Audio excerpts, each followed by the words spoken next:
Yang terhormat Bapak-Bapak, Ibu-Ibu, salam Pancasila. Pada hari Senin tanggal 12 Agustus tahun 2024, saya akan mengomentari apa alasan Erlangga Hartarto mengundurkan diri selaku Ketua Umum Partai Golkar.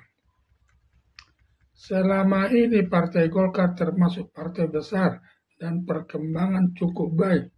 Terlebih tahun 2024, perolehan suara mulai tingkat pusat, tingkat 1 dan tingkat 2 cukup bagus hasilnya. Dapat menduduki posisi kedua setelah Partai Demokrasi Indonesia Perjuangan di urutan pertama.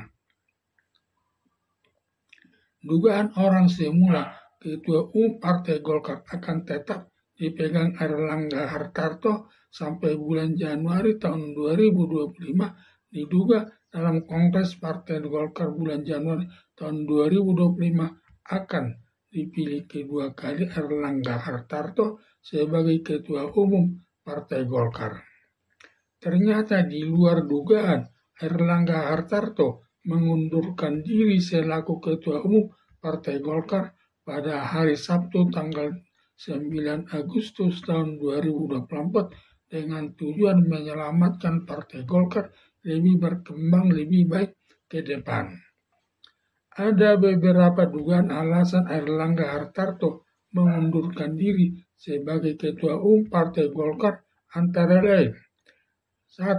Tidak melaksanakan keputusan Kongres Partai Golkar dalam penyelenggaraan pemilihan umum mencalonkan diri sebagai calon presiden. Ternyata dalam pelaksanaannya tidak berusaha menjalin kerjasama kepada salah satu partai lagi untuk memenuhi syarat 20% sebagai syarat bisa mengusung calon presiden dan calon wakil presiden.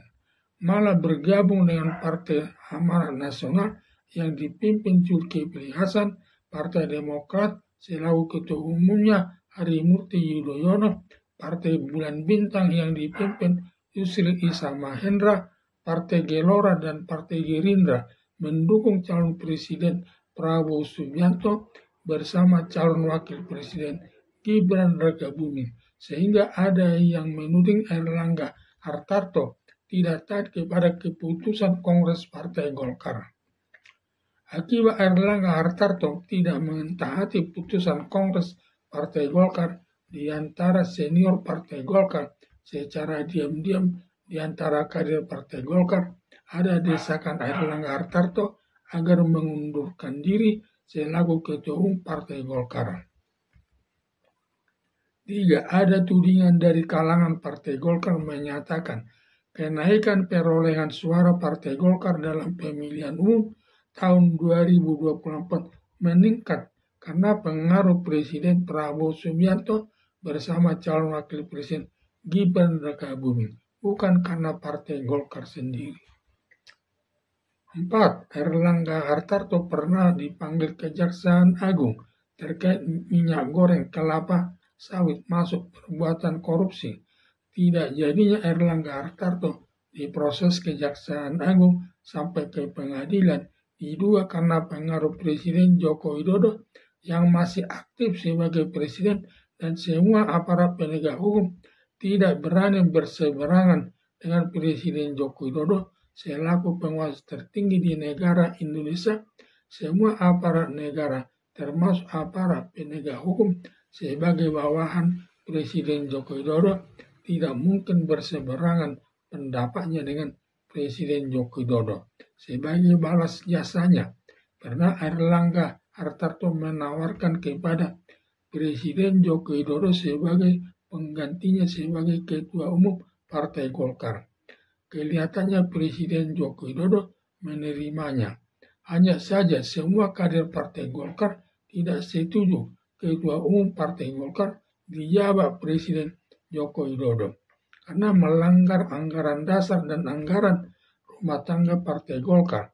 Karena syarat Ketua Umum Partai Golkar pernah pengurus atau memegang salah satu jabatan tertentu di Partai Golkar selama 5 tahun, baru bisa menduduki jabatan sebagai Ketua Umum Partai Golkar.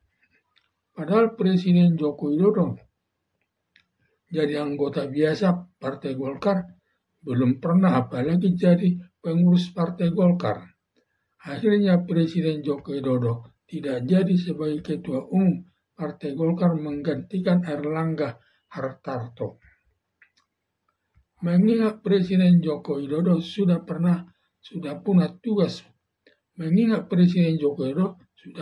tugas pada bulan Oktober tahun 2024 akan menyerahkan jabatan presidennya kepada Prabowo Subianto, di mana kasus korupsi Airlangga Hartarto merupakan perbuatan korupsi yang merugikan keuangan negara. Kalau sampai Kejaksaan Agung mengangkat kasusnya lagi dengan memproses perkara korupsinya, padahal Presiden Joko Widodo tidak ada lagi pengaruhnya. Sedangkan Prabowo Subianto tidak ikut bertanggung jawab, sehingga pada saat Kejaksaan Agung memeriksa Airlangga Hartarto pada saat menjabat Ketua Umum Partai Golkar akan menjatuhkan nama baik Partai Golkar di tengah-tengah masyarakat. Sudah lebih tepat mengundurkan diri sebagai Ketua Umum Partai Golkar. Bila nanti jadi diperiksa Kejaksaan Agung, Airlangga Hartarto tidak begitu menjatuhkan nama baik Partai Golkar di tengah-tengah masyarakat. 4. Pengunduran diri Airlangga Hartarto sebagai Ketua Umum Partai Golkar memberikan kesempatan kepada Wakil Presiden Gibran Rakabuming juga sebagai kader Partai Golkar sebagai balas jasa atas kebaikan Presiden Joko Widodo atas pengaruhnya ke Kejaksaan Agung, tidak jadi diperiksa Kejaksaan Agung. Apalagi di YouTube ada videonya seakan Gibran Rakabuming menggantikan Airlangga Hartarto sebagai Ketua Umum Partai Golkar.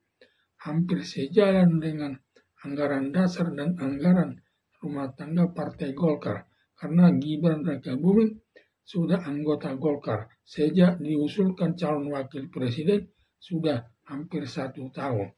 Sedangkan syarat Ketua Umum Partai Golkar baik sebagai anggota biasa maupun pengurus minimal 5 tahun kekurangan 5 tahun. Kekurangan tersebut mudah diatasi nanti. Sedangkan syarat menjadi wakil presiden mudah diatasi Gibran Rakabuming lewat orang tuanya Presiden Joko Widodo, di mana syarat calon wakil presiden minimal berumur 40 tahun, sedangkan umur Gibran Rakabuming baru berumur 35 tahun. Kekurangan umur tersebut mudah diatasi lewat putusan Mahkamah Konstitusi nomor 90 tahun 2023 dengan syaratnya kurang 40 tahun atau menjabat sebagai kepala daerah wali kota Solo, sehingga Gibran Rakabuming memenuhi syarat sebagai calon wakil presiden mendampingi calon presiden Prabowo Subianto. Berdasarkan 4 hal di atas sebagai alasan Airlangga Hartarto mengundurkan diri sebagai Ketua Umum Partai Golkar demi menjaga nama baik Partai Golkar ke depan, juga demi menghindari penegakan hukum atas diri Airlangga Hartarto.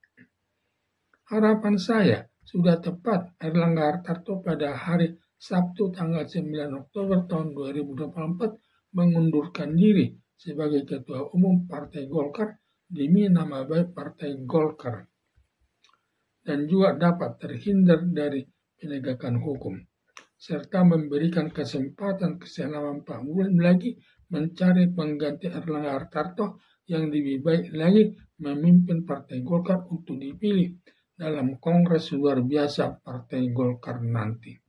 Sekian dan terima kasih.